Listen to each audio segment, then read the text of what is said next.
So now the air flows out and it goes through this thing right here called a engine bleed air valve.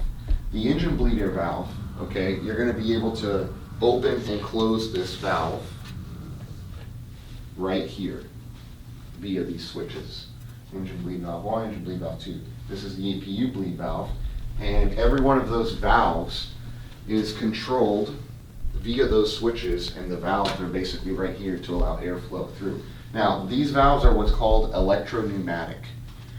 Electropneumatic basically means that the valve is electrically unlocked, pneumatically opened.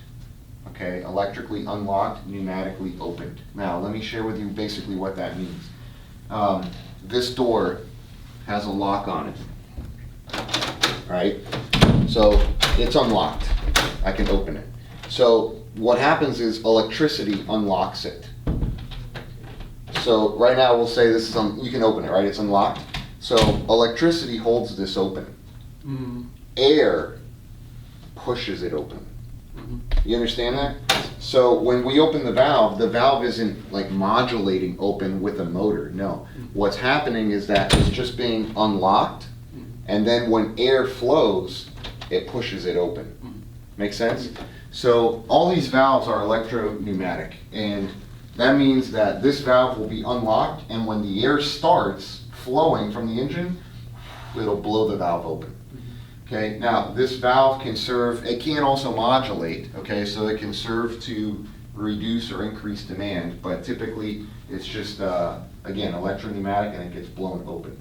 Now, notice the flow. From here it goes through the bleed valve. Something that's not illustrated here, because this isn't the anti-ice schematic, is the engine anti-ice.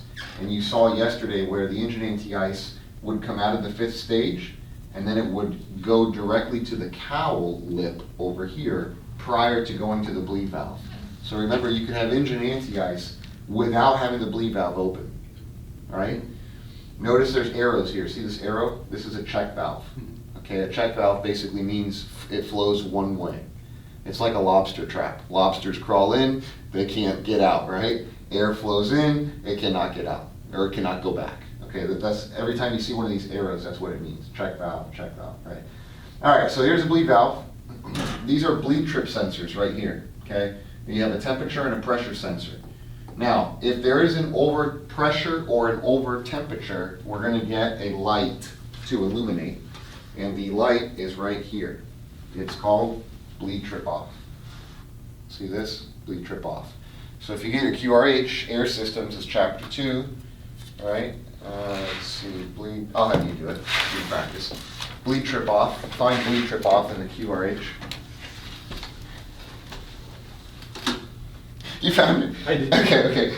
Bleed trip off. Bleed trip off. Condition, one or more of these occur. An engine bleed air over heat or over pressure, right? So those two readings, right, are coming from here. And if there is an over temperature or an over pressure, you're gonna get this amber light. What do we do with any amber light? We just call for the QRH.